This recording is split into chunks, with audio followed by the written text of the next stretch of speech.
Maintenant, nous allons passer à notre deuxième invité, M. Denis Riot. Je vous en prie. Voilà, directeur de la Pommeraye. Voilà, je vous demande d'applaudir pour lui, s'il vous plaît. Je ne vais évidemment pas contrarier l'expert, parce que ça ne se fait jamais. Mais de ma toute petite expérience, puisque nous on travaille avec le Bénin, avec le Sénégal, et donc on a des accords de coopération bilatérale, et donc on travaille sur le renforcement, ce qu'on appelle là-bas le renforcement des capacités dans le cadre de la prise en charge des mineurs en difficulté, en conflit avec la loi, en conflit avec la loi, victimes ou témoins de situations. Et je dirais que ce que vous avez décrit comme nécessité en termes de convention, organisation de l'application de la convention, mise en place de moyens pour l'application des conventions et organisation de ces moyens, moi, de ma petite expérience, je sens un mouvement quand même. Ça fait 10 années que je travaille là-bas et je sens un mouvement, une réelle volonté, en tout cas dans ces pays d'Afrique de l'Ouest, de parvenir à fournir leur jeunesse en difficulté un maximum de moyens de s'en sortir. Ça, c'est le premier point.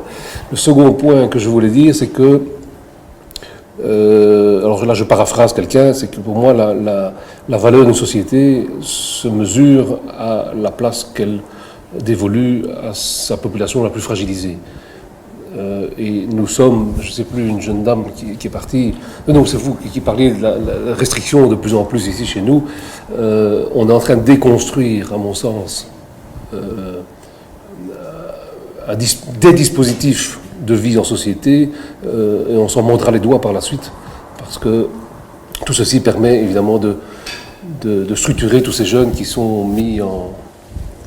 Troisième chose, je confirme tout à fait ce que dit monsieur, d'ailleurs c'est en complément de ce que je raconte, si la société civile dans sa globalité, soutenue notamment par le politique, mais pas que par le politique, l'associatif ne doit pas attendre toujours que le politique vienne fournir des moyens. Si on se désintéresse de ces jeunes, on va s'en mordre les doigts de pied après, parce que quand on n'aura plus de doigts, ce sera les doigts de pied. Vous parliez du Cameroun.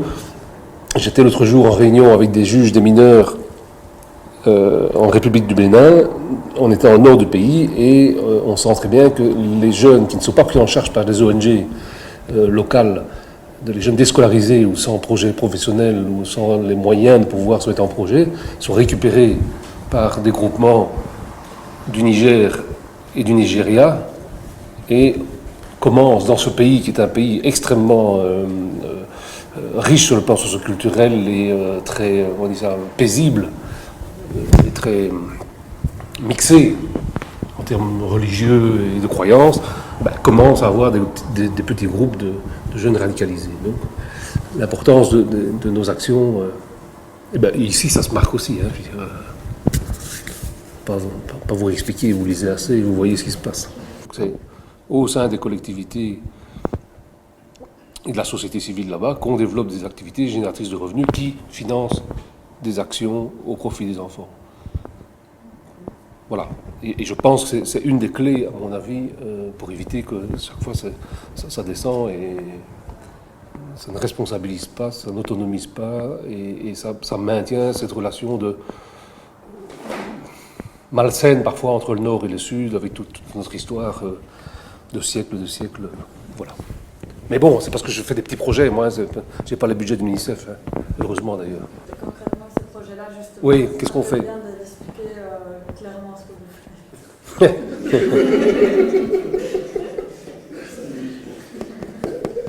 Mais moi, je suis directeur de la Pommeraye. Alors la Pommeraye, notre champ d'action, c'est l'aide spécialisée à la jeunesse. Je ne sais pas si vous voyez ce que c'est. Donc, c'est les jeunes qui sont soit en danger, soit les jeunes qui ont commis des faits qualifiés en infraction, donc qui sont mineurs délinquants. Je déteste cette expression-là. Parce qu'entre nous, on est tous délinquants et il y en a qui sont plus que ceux qui sont fait choper. Enfin bref, ce n'est pas les mineurs délinquants, c'est les mineurs qui sont en situation d'avoir commis des faits et de s'être fait choper, quoi. Alors, moi, au départ, oh, mais c'est vrai, je parie qu'aujourd'hui, vous avez tous délinqué. Moi, au départ, quand j'ai repris ça il y a 22 ans, c'était un centre d'hébergement pour jeunes. Et à l'époque, on travaillait beaucoup en scission avec le milieu familial de vie, on retirait l'enfant de la famille, on le plaçait et on pensait ridiculement que les professionnels allaient retaper le gosse et qu'après il allait se lancer dans la société, tout allait aller bien. C'est sans compter tous les déterminismes sociaux et biologiques et tout ce qu'on peut imaginer.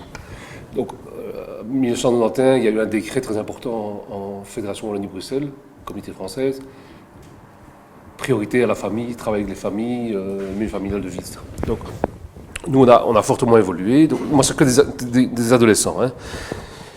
Et je suis toujours parti de l'idée que le terrain allait me donner des idées pour répondre le mieux possible aux besoins des jeunes. Et donc, on a lancé un service d'intervention de crise et d'urgence. Donc, on s'est rendu compte que des jeunes étaient en difficulté dans leur famille ou dans leur institution, mais que ça ne nécessitait pas nécessairement des mesures lourdes de placement, et on venait intervenir de manière courte, intensive et créative pour essayer de débloquer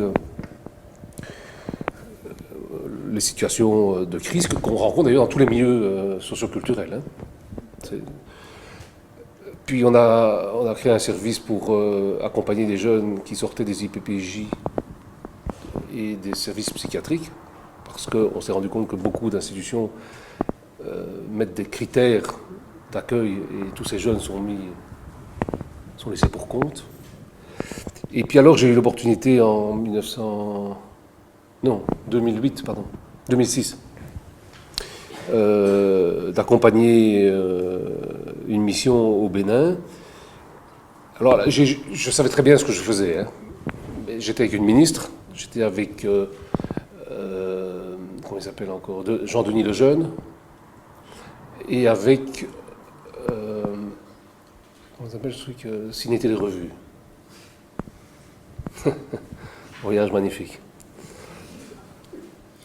Mais un soir, au restaurant avec la ministre, elle me dit, Monsieur Rioux, et si on inventait des projets en Afrique pour les jeunes belges, hein.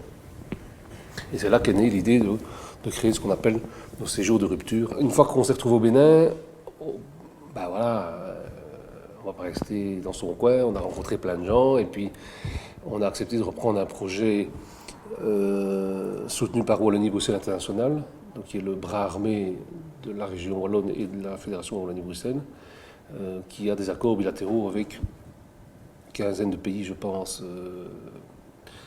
Et donc là, on travaille avec notre partenaire, c'est le ministère de la Justice au Bénin, dans sa direction de la protection judiciaire de l'enfance et de la jeunesse. Et puis, Bernard De Vos, le délégué général qui avait un projet avec le Sénégal, m'a demandé de le reprendre. Et au Sénégal, on travaille aussi avec le centre de formation judiciaire. Et maintenant, ça j'aurais fait le tour de tout, maintenant, on a initié des échanges sud-sud, parce que la coopération, elle est très fort nord-sud. Maintenant, on croise et on se fait se rencontrer, les Béninois et les Sénégalais, sur les mêmes thématiques, parce que tout le monde est confronté aux mêmes problèmes. Et ça marche très bien, parce qu'ils ont beaucoup plus de choses à partager, finalement, que ce que nous, on peut partager. Enfin, si, on peut partager aussi, mais il faut renforcer cette communication sud-sud, et ce qu'on essaye, et c'est le plus difficile, c'est de faire du sud-nord. Et j'en reviens à ces histoires d'argent que j'évoquais tout à l'heure. Pour moi, c'est vraiment très difficile parce que je trouve qu'on a énormément de choses à apprendre en termes de méthode de travail, en termes d'approche de cette problématique pour nos jeunes, sachant qu'on est une société multiculturelle en plus. Je prends une thématique, vous savez qu'on est beaucoup dans la justice restauratrice chez nous, de plus en plus, dans la médiation. Je trouve qu'on a à aller chercher en Afrique subsaharienne énormément de compétences et de méthodes en termes de médiation et de justice restauratrice. Et ça ne se fait pas. Et ça ne se fait pas parce qu'on ne va pas le chercher, et ça ne se fait pas parce que ça reste difficile pour nos amis africains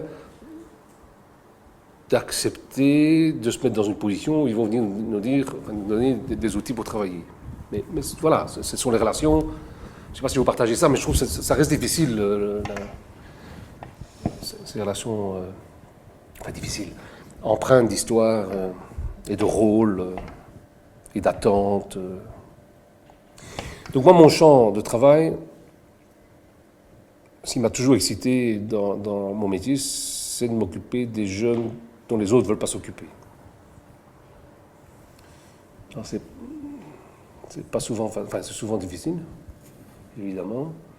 Alors notre première, donc ce sont des garçons et des filles qui ont entre 14 et 18 ans, et tous ont soit un long parcours institutionnel,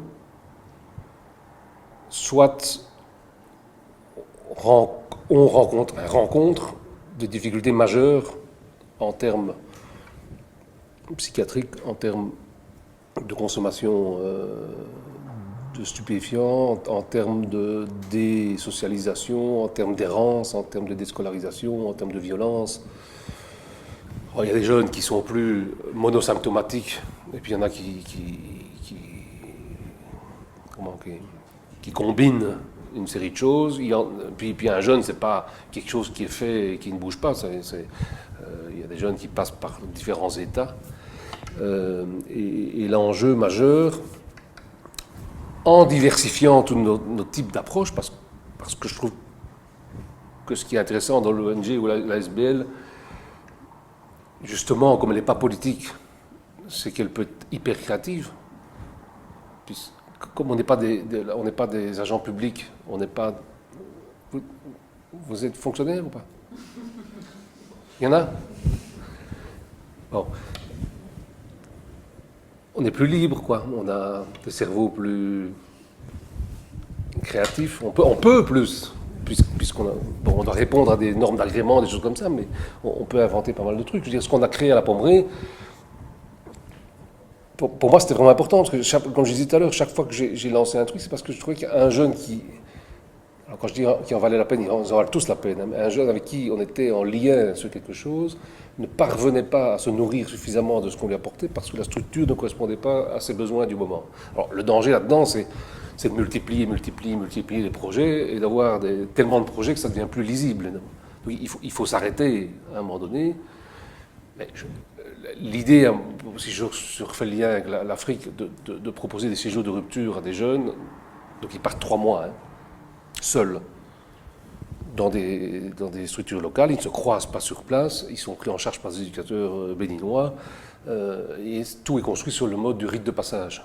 Donc, le sous-titre du projet, c'est comment se perdre pour mieux se retrouver. Donc le type, il débarque à Cotonou, il est attendu par un éducateur africain, le lendemain matin, parce qu'on roule quand même pas trop la nuit, village, immersion pendant 1 mois, et il en chie. Des grands costauds qui sortent de milieu fermé et quand je les dis bonjour, ils me disent monsieur j'ai compris, je veux rentrer, rien compris, continue. On se perd, on est tout seul, hein, il fait noir à 6 heures, il n'y a pas de télévision, il n'y a pas de GSM, on a tout retiré. Hein. Et puis on reconstruit, et puis il y a un baptême avec un nom qu'on reçoit de là-bas, et puis il y a une série de... Ils ont tout un trajet dans... Je vous passe des détails, mais ils ont tout un trajet de rite de passage, d'initiation, jusqu'à la fin de leur séjour où c'est un feu de camp, et où le père de famille, ça reste très patriarcal, nomme les côtés négatifs de ce qu'il a vu du gamin, les jette au feu, cite tout ce qui est positif, et dit au revoir, et le gamin peut rentrer. Il peut repartir. Alors bon, on n'a pas tout soigné en faisant ça, hein, mais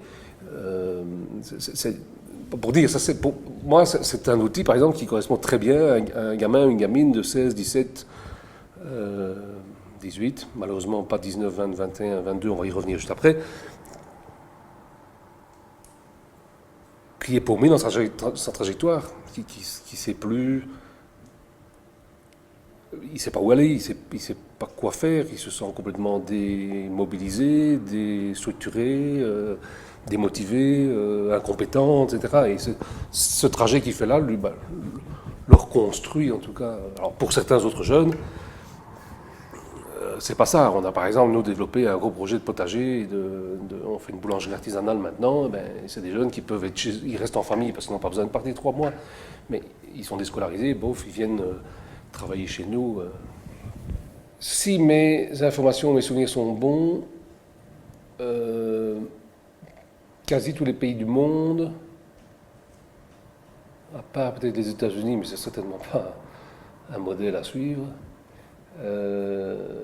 s'alignent sur une majorité à 18 ans.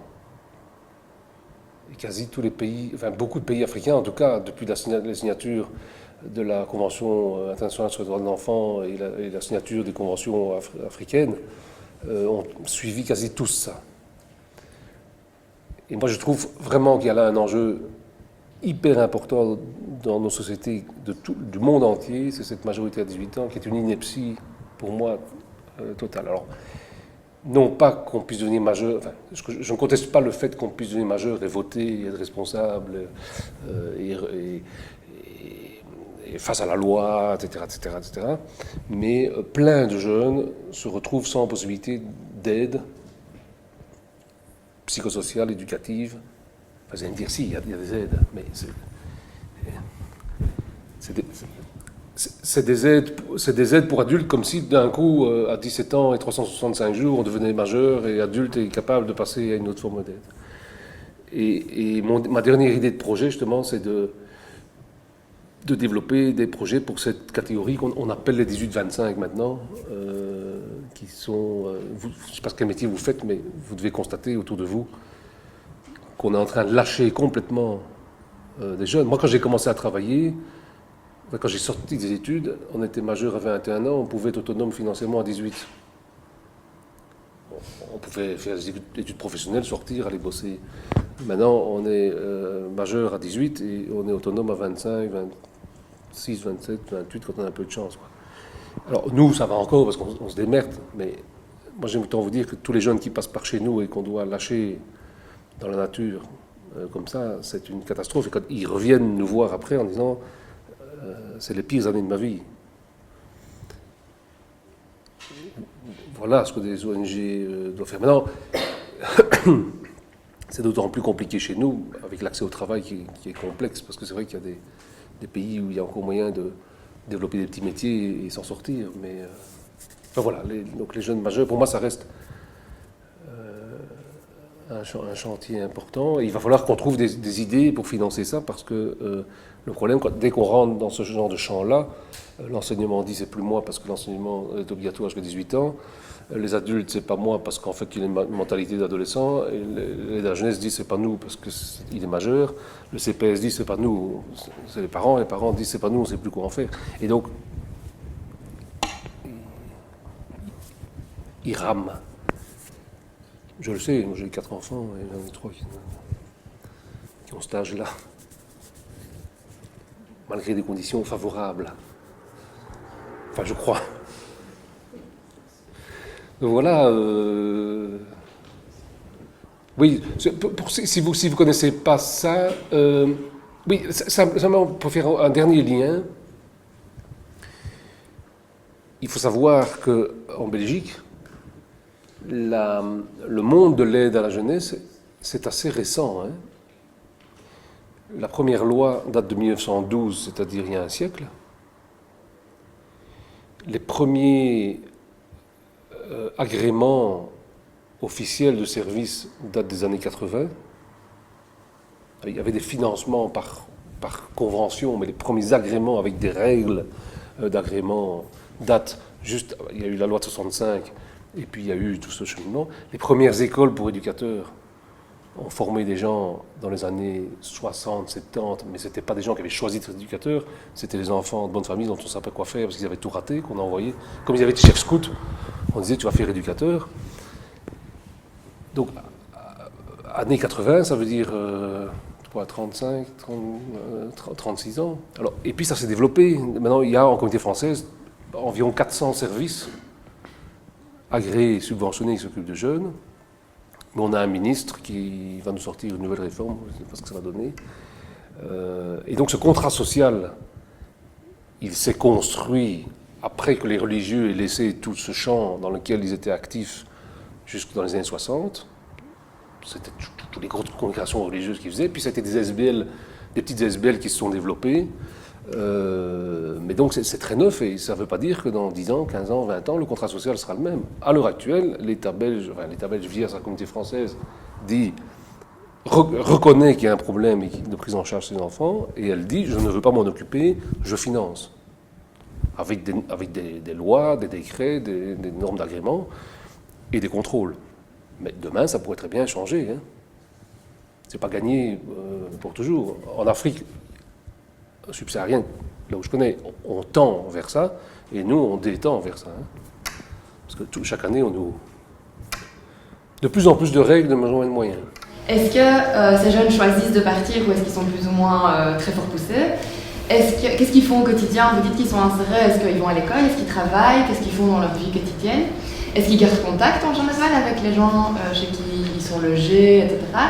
Et est-ce que vous évaluez, quelle est l'évaluation que vous faites de ce programme? Est-ce que de manière générale, c'est beaucoup de questions. Est-ce que de manière générale, c'est quelque chose qui les aide vraiment? Je suppose si vous le faites, mais est-ce que vous pouvez en dire un petit peu plus sur l'impact que ça a, s'il vous plaît? Bon, pour aller au Bénin, il faut la fièvre jaune, il faut un passeport, il faut un visa. Donc, il faut une préparation. Donc, il y a tout un travail de préparation et donc d'adhésion. Mais à la Pommerie, on ne dit pas tout. Donc, on lui dit pour l'emballer, mais on ne lui dit pas tout ce qui va être trop difficile, sinon. Donc, alors, ça peut arriver que des juges disent aux jeunes, écoute, je t'ai assez vu, cette fois-ci, tu choisis, tu pars avec la Pommerie, ou je te fous X mois dans un centre. Donc, j'ai une forme de choix, enfin un peu. Mais c'est un choix. Deux, qu'est-ce qu'ils font? Oui, donc il y a une première partie qui est de l'immersion totale, et puis alors après, ils ont tout un parcours où ils vont travailler dans un orphelinat. Donc dans la famille, ils vivent comme la famille et ils participent à toutes les tâches. S'ils sont éleveurs, ils élèvent. S'ils sont agriculteurs, ils font l'agriculture. S'ils vont marcher, etc. Et après, il va travailler dans un orphelinat qui est un partenaire. Nous avons développé un centre de jour pour enfants handicapés dans notre structure. Ils viennent travailler là. Ils partent dans le nord du pays où on travaille avec la coopération suisse sur des projets très, très précis dans des écoles. Donc c'est beaucoup de travail en lien avec l'humain. Mais ça peut arriver, on a participé à la construction de salles de classe et les jeunes, chacun à leur tour, allaient y travailler aussi. Est-ce qu'ils gardent contact alors Facebook? Ils gardent contact avec les éducateurs béninois, beaucoup d'entre eux en tout cas. Ce qui est très important pour les éducateurs locaux. Et alors ce que j'essaye de faire, mais j'ai un peu lâché prise, mais normalement chaque année on fait une réunion des anciens. Et quand ils quittent ce séjour de 3 mois, ils reçoivent un collier qui était dessiné par un jeune et fait par un artisan local, qui est la carte de l'Afrique avec un dessin un pied, ça s'appelle Pied sur Terre, notre projet, un pied avec les couleurs béninoises. Et quand ils reviennent à la Pommerie pour la réunion, ils l'ont tous. Comme on avait notre calotte ou notre penne. Il y a quelque chose de l'identification. Et beaucoup reviennent, ce qui est rare. Mais c'est une prise en charge qui est moins stigmatisante qu'un placement. Hein. Et donc j'essaye chaque année qu'un éducateur béninois vienne. Comme ça, ils peuvent renourrir, repartager et se remettre une couche de positif. Alors, le quatrième problème, c'est l'évaluation.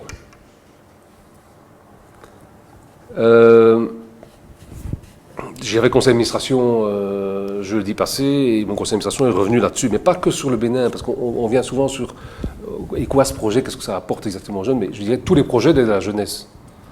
On devrait arriver à pouvoir évaluer ça, mais c'est un chantier gigantesque.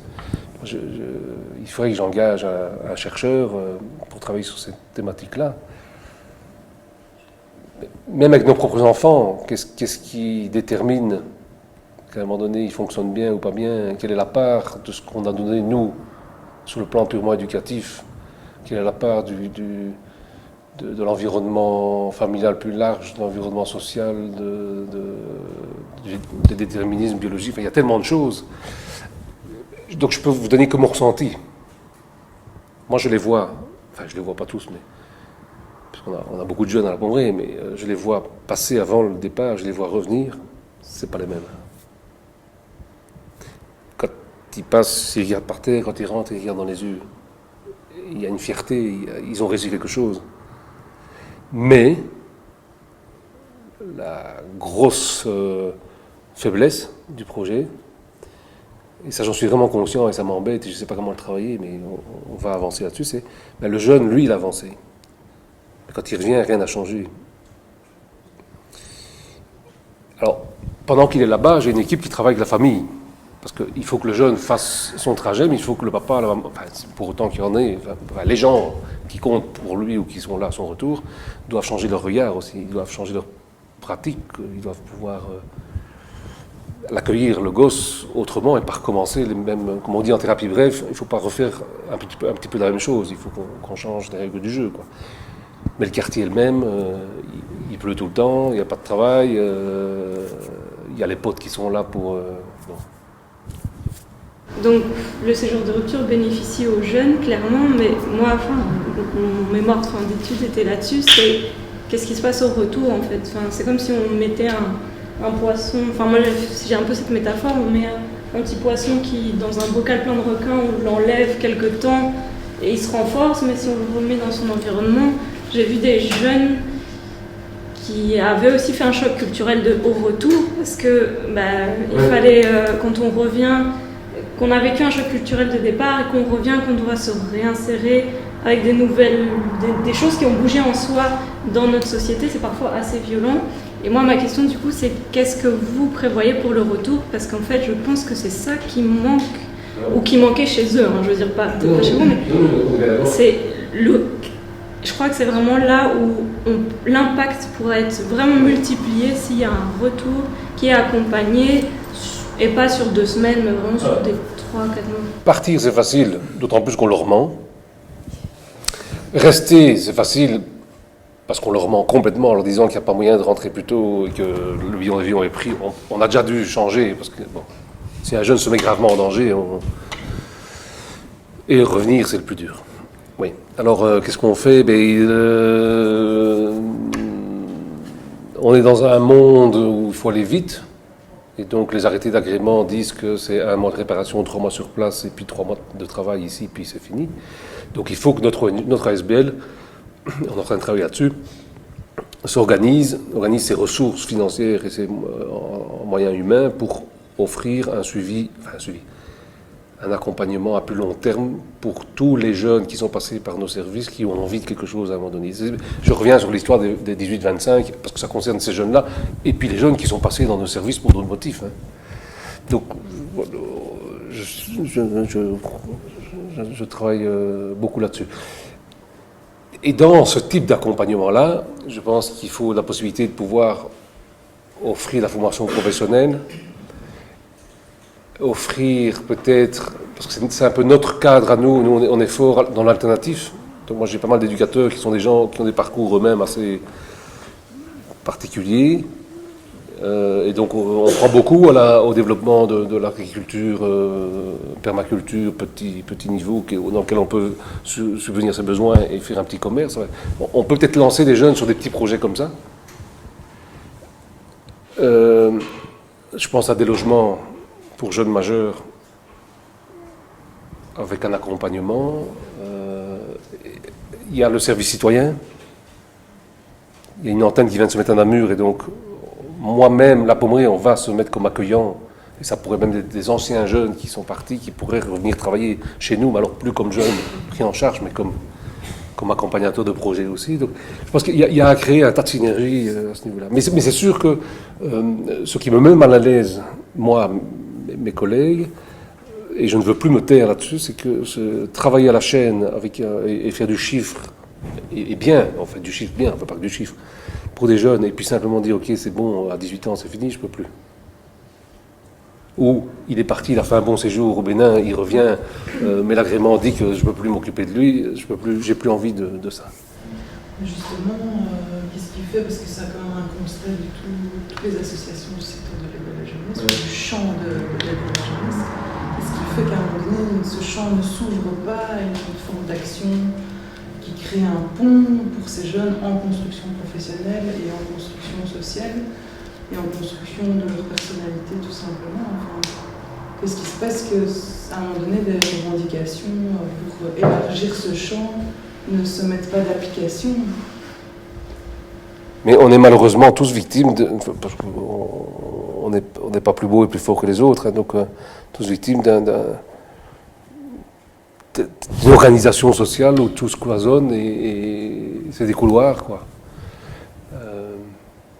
Quand on voit les difficultés entre la jeunesse et l'enseignement, moi je suis président du CAJ de Namur et on a une plateforme enseignement, avec une plateforme avec le CPAS, quand tout le monde se renvoie tout le temps, là-bas c'est vraiment très très compliqué. Donc moi je pense, c'est ma méthode de travail, que je trouve qu'il faut partir des situations individuelles et créer à partir de là pour que ça devienne éventuellement des modèles sur lesquels on puisse s'appuyer après pour dire, tiens, vous voyez, ça marche. Ça a marché avec 1, 2, 3, 4, 5, donc on peut peut-être lancer quelque chose. Oui. Est-ce que, par rapport à sa question, ce serait possible de faire l'inverse, c'est-à-dire de prendre des jeunes qui sont en Afrique et les emmener ici pour justement faire cette rupture et les aider, leur donner une formation, des chances pour réussir leur vie? Ce serait bien aussi de faire une ASBL qui fait l'inverse. Alors en termes de formation, moi je ne suis pas du tout convaincu qu'on soit des meilleurs formateurs qu'au Bénin ou au Sénégal. Hein. Ouais, elles sont plus reconnues, quoi, en tout cas. Elles sont... Après, ils vont revenir à l'extérieur. C'est aussi une question d'opportunité. Parce qu'en Afrique, par exemple, quand tu ne réussis pas tes études, tu n'as pas la possibilité de faire une bonne formation professionnelle et de tout faire un travail.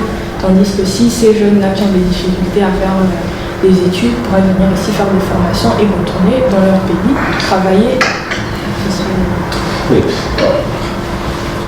Ça, je pense que ce serait plus qu'un anthropologue ou un sociologue qu'il faudrait discuter le coup. Moi, comme mon champ d'action, c'est les jeunes en très grosse difficulté d'adaptation. Ceux que je côtoie au Bénin, au Sénégal, c'est les enfants des rues, ce sont les jeunes qui sont placés dans les milieux fermés. Ils ont aussi de très grosses difficultés. Je veux dire... Ah oui, bien sûr, oui. Mais donc, pour ces jeunes-là, je ne suis pas certain que le voyage ici et tout l'intérêt que vous recherchez. Le risque, c'est que ce qu'ils y voient ne soit que le... Ils n'auront pas accès à la formation ici, parce qu'ils sont déjà pas scolarisés là-bas, donc je ne vois pas très bien... Je ne sais pas si je m'exprime bien. Moi, je suis convaincu que pour des jeunes qui peuvent accéder à une formation qualifiante, qui permet de retourner dans le pays pour développer l'économie et pour relancer les choses, je suis évidemment tout à fait pour, mais les jeunes dont nous on s'occupe, je ne suis pas sûr. Si vous voulez, messieurs, vous avez dit tantôt que vous allez là-bas faire des projets sur place qui peuvent permettre d'avoir des revenus. Oui. Donc vous allez là-bas créer quelque chose avec ces jeunes-là. Mais est-ce que ce que vous créez, donc cette économie que vous créez pour avoir de l'argent, est-ce que ça reste ou bien quand vous partez avec? On ne part pas, non. Ben parce que vous allez juste pour 6 mois ou 3 mois. Ah non, c'est tout le temps, nous, hein. On est permanent là-bas. Hein. C'est permanent? Oui, j'ai une équipe, un responsable là-bas, j'ai une équipe de 7 personnes, donc le restaurant tourne en permanence, le centre pour enfants handicapés tourne en permanence. Ce sont les partenariats avec les ONG plus structurés, avec lesquels on travaille. Enfin, chaque jeune qui vient va travailler dans les ONG, mais nous, notre centre, il a des activités permanentes. Mais pour les enfants béninois, donc le centre de formation professionnelle, c'est pour les jeunes béninois, c'est pas pour nos jeunes à nous. Mais c'est vrai que nous, on vient de commencer avec les frères salésiens, on vient de commencer cette formation en cuisine et service de salle, etc. Mais il faut que je comprenne mieux tout ce qui existe en termes de formation là-bas sur place pour pouvoir répondre à vos questions. Est-ce que ça a du sens de le faire ici? Est-ce qu'ils n'apprendront pas mieux? Je ne sais pas. Voilà. On va juste d'abord s'arrêter là parce qu'il y a une troisième partie. On aura l'occasion de voir nos 3 invités devant, juste après les différentes projections que nous avons prévues. Donc, vous réservez vos questions et je crois qu'à la fin de la projection, on aura encore un petit temps pour les questions qui n'ont pas pu être posées. Je vous demande d'applaudir pour M. Denis.